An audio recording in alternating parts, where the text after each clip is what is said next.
Subscribe कीजिए बिन Nasir network को और हमारी फैमिली का हिस्सा बनिए। अरे ये तो आमिर बिन तुफैल अल-दूसी हैं, ये यहाँ कैसे? इन्होंने एक दूसरे को देखते हुए हैरत से कहा। फिर एक साथी को कहा, फौरन जाओ और अमीर मुहतरम को इत्तिला करो। जब ये इत्तिला अमीर लश्कर हजरत खालिद बिन वलीद को मिली तो आप फौरन वहां पहुंचे। आपने जब आमिर बिन तुफैल अल-दूसी को देखा तो पूछा, ए आमिर, तुम यहाँ कैसे और ये क्या मुआमला है? इन्होंने बताया, जब मैं आपका खत लेकर हजरत अमीन अलामा के पास जा रहा था तो यहाँ तक पहुँचते पहुँचते सख्त मौसम और प्यास की शिद्दत से मेरा बुरा हाल हो चुका था। जब इस सराय के पास कुछ बकरियां वगैरह चरती हुई नजर आई तो मैंने सोचा उनके चरवाहे से कुछ दूध खरीद कर पीता हूँ। मैं जब उस चरवाहे के पास पहुंचा तो देखा ये बैठा शराब पी रहा है। मैंने इसे कहा, ओह खुदा के दुश्मन, तुम शराब पी रहे हो, हालांकि ये हराम है। तो उस शख्स ने कहा, मैं शराब नहीं पी रहा, अगर तुम्हें शक है तो खुद इस बर्तन में झांक कर देख लो, बल्कि सूंघ कर चेक कर लो कि ये शराब नहीं एक खास किस्म का पानी है। ए अमीर, जब मैं बर्तन सूंघने के लिए बैठा और इस पर झुका तो उसने अपनी बगल में छपाई हुई लाठी मेरे सर में दे मारी, जिसकी वजह से मेरा सर फट गया। जब मैं एक तरफ को हवा तो उसने मुझे दबोच लिया और बांध दिया। ए अमीर, जब उसने मुझे जकड़ दिया तो कहने लगा, मुझे लगता है तो भी मोहम्मद बिन अब्दुल्लाह सल्लल्लाहु अलैहि वसल्लम का आदमी है। अब तुझे मैं इस वक्त तक नहीं छोड़ूंगा जब तक कि मेरा आका, जो इलाके के हाकिम के पास गया हुआ है, वापस नहीं आ जाता। फिर मैंने इससे पूछा कि तुम्हारा आका कौन है? इसने बताया, मेरा आका कदा बन वासला है।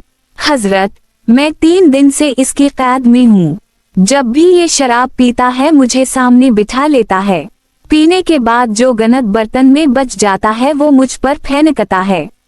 हजरत खालिद बिन वलीद ने जब ये हाल सुना तो बहुत पेश आया। आपने तलवार का दस्ता इस चरवाहे को मारा कि वो वहीं बेहोश होकर गिर पड़ा, फिर मर गई।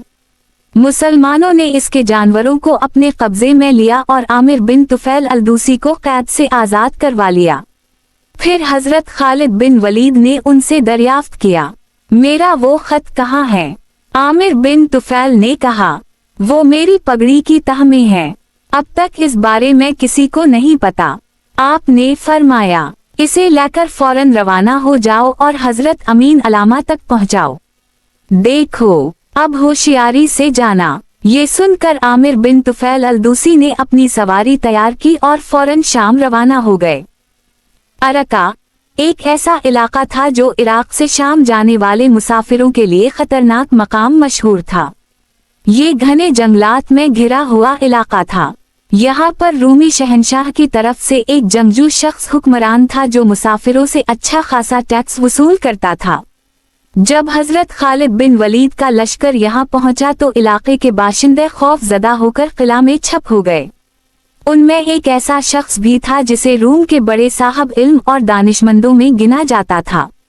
ये बड़ा साहिबे इल्म शख्स था।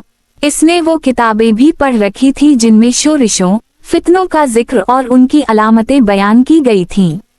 एक दिन उसने चुप छुपाकर मुसलमानों के लश्कर का जायजा लिया और हजरत खालिद बिन वलीद को भी देखा। ये वापस आया तो अपनी कौम को पुकार पुकार कर कहने लगा, ऐ मेरी कौम, मुझे अपने दीन की कसम वो वक्त आ चुका है। लोगों ने देखा इसका चेहरा फिक हो गया था।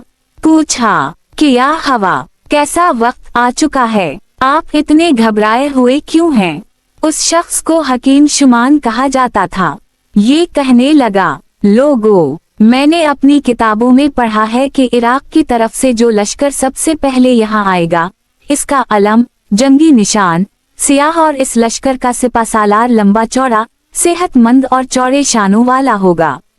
इस सिपासालार का चेहरा बड़े रोब और दबदबे वाला होगा, मगर इसके चेहरे पर चाचक के निशान होंगे। यही लश्कर होगा जो रोमियों को मार भगाएगा और उसी सिपासालार के हाथों शाम की सरजमीन फतह होगी। क्या तुम लोगों ने गौर नहीं किया कि ये वही लश्कर है जिसमें ये तमाम अलामात मौजूद हैं? लोगों ने जब हकीम शुमान की ये बातें सुनी और इस्लामी लश्कर का बगौर जायजा लिया तो हकीम की बातें इन्हें दुरुस्त लगें। फिर इन लोगों ने आपस में मशवरा किया और सीधे हाकिम के दरबार में जा पहुंचे। हाकिम ने उनसे आने की वजह पूछी तो एक शख्स आगे बढ़कर बतौर तर्जुमान कहने लगा, ए सरदार, तुम्हें मालूम है कि हकीम शुमान किस कदर इल्म वाला और दानिशमंद इंसान है, और जनाब को ये भी मालूम होगा कि वो बगैर किसी दलील व सबूत के कोई बात नहीं कहता। जो कुछ उसने हमें इस लश्कर के मुताल्लिक बताया है इसका हमने बचश्म खुद मुशाहिदा कर ली है। हमारी राय तो ये है कि हम मुसलमानों से सुलह कर ली ताकि हम अपने माल वाव जान, अहल वाव इयाल को महफूज कर लीं। हाकिम ने तमाम बातें सुनने के बाद कहा, आप सब लोगों का बहुत शुक्रिया कि आपने मुझे इस मामले में आगाही दी। मैं आज रात सब मामलात पर गौर व फिक्र करूंगा ताकि कोई सही फैसला कर सकूं। हाकिम एक समझदार इंसान था। वो तमाम बातों पर गौर करता रहा। इसने समझ लिया कि अगर मैं रियाया के खिलाफ काम करता हूं तो ये सब मिलकर मुझे ये गिरफ्तार कर लेंगे और मुसलमानों के हवाले कर देंगे। और इसे ये भी मालूम था कि रूमी सिपा सालार रॉबीज को फलस्तीन के मैदान में मुसलमानों के छोटे से लश्कर ने कैसी अबरतनाक शिकस्त से दो चार किया है। यही वजह थी कि रूमी मुसलमानों से काफी डरे सहमे हुए हैं। तमाम रात वो उन सब बातों पर गौर व फिक्र करता रहा। सुबह लोगों को बल्ला कर पूछा, बताओ अब तुम्हारा क्या इरादा है? लोगों ने कहा, हम तो यही चाहते हैं कि सुलह हो जाए, उसी में हमारी बेहतरी है। कहने लगा, ठीक है, चूंकि मैं भी तुम्हारे जैसा ही इंसान हूँ, मैं भी यही चाहता हूँ कि जो राय मेरे इलाके के लोग तय करेंगे वही मैं करूँगा।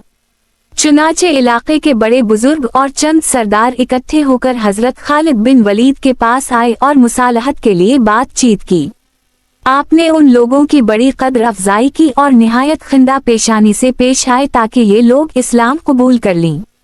लेकिन जब महसूस हुआ कि ये लोग लड़ना भी नहीं चाहते और मुसलमान भी नहीं होना चाहते तो आपने उन पर सालाना जजिया मुकर्रर करके सुलह कर ली और बाकायदा लिख कर भी दे दिया।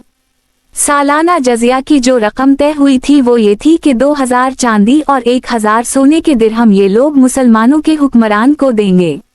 जब उनसे मुआहदा हो गया तो करीबी इलाकों तदमर और सखना के लोगों ने भी अपने हाकिमों को इस बात पर मजबूर किया कि वो मुसलमानों से सुलह कर लें। तदमर के हाकिम ने कहा, अगरचे हमारे किले बहुत मजबूत हैं, कोई भी लश्कर उनको फतह नहीं कर सकता, मगर जो हमारे खेत और बागात हैं वो किले से बाहर हैं, इसलिए हम भी उनसे सुलह कर लेते हैं। वैसे भी सुना है ये लोग मुआहिदे की पासदारी करने वाले हैं, वादा खिलाफी नहीं करते, इसलिए बेहतर यही है सुलह का मुआहदा कर ली जाए।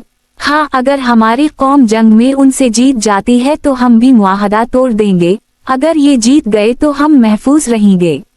चुनाचे जब मुसलमानों का लश्कर उनके इलाके में पहुंचा तो इन्होंने हजरत खालिद बिन वलीद का शानदार इस्तकबाल किया और दावत का एहतमाम किया।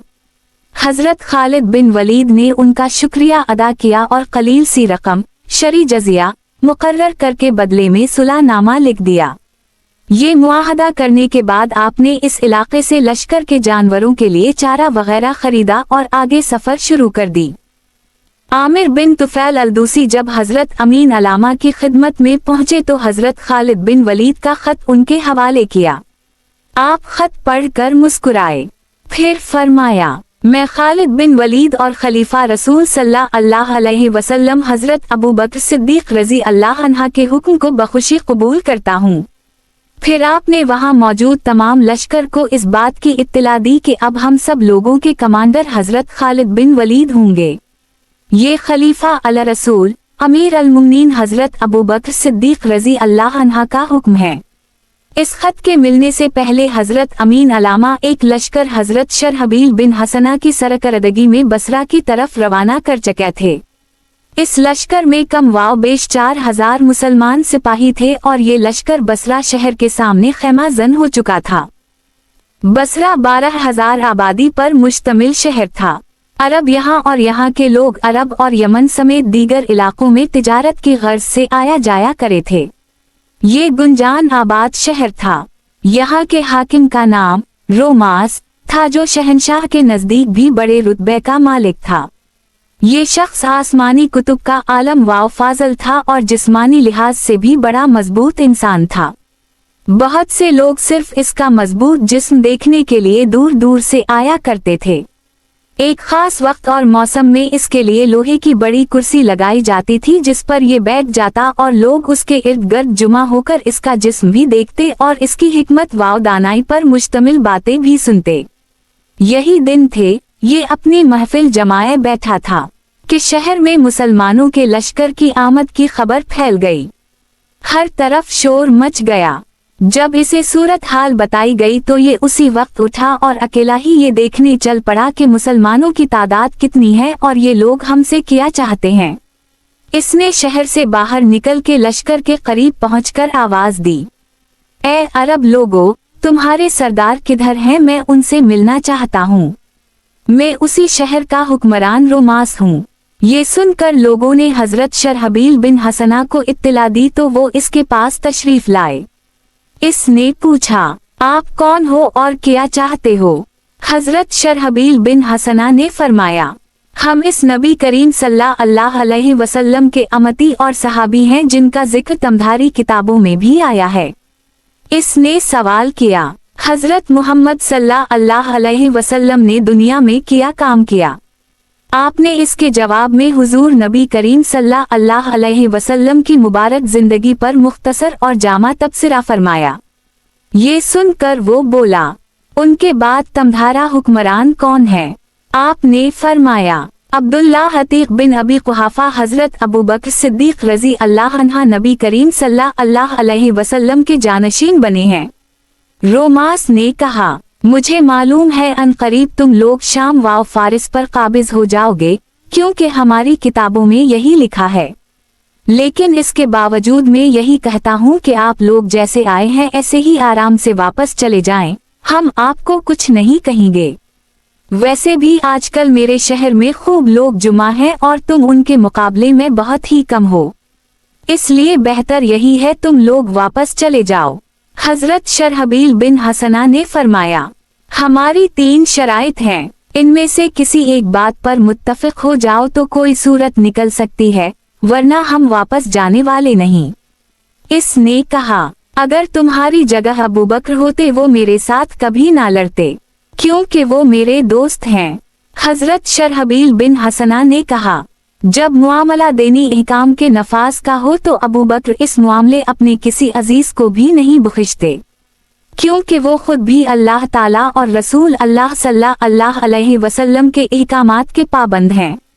अच्छा, तो चलो अपने मुतालबात बताओ।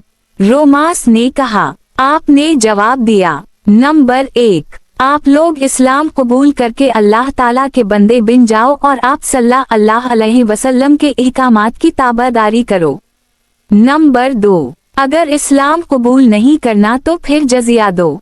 नंबर 3, अगर ये भी मंजूर नहीं तो जंग के लिए मैदान में आओ और मुकाबला करो।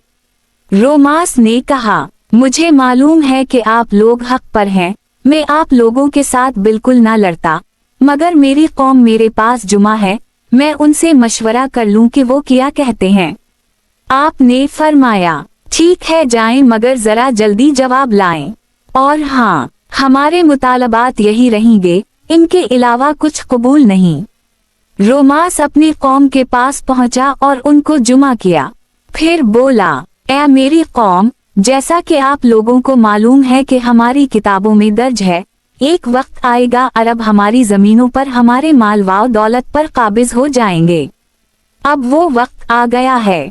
तुम्हारे पास रॉबीज के बराबर ताकतवर लश्कर नहीं है जिसको इन अरबों ने फलस्तीन में शिकस्त दे दी है।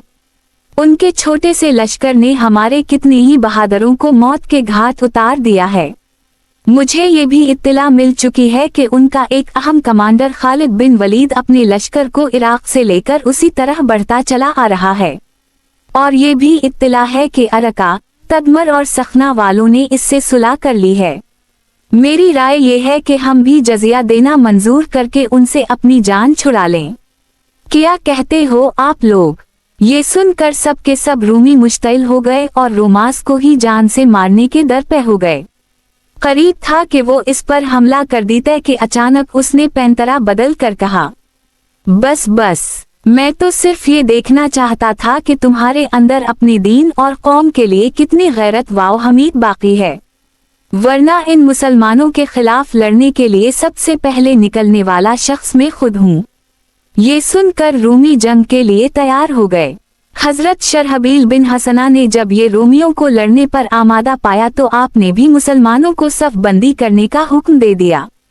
जारी है माखूज अस फतू अलशाम ललवा कदी, उर्दू तर्जुमा, तसहिल वाव तलखीस, अल्लामा नासिर अकबाल, फुतूहात _ शाम, किस्त नंबर 14।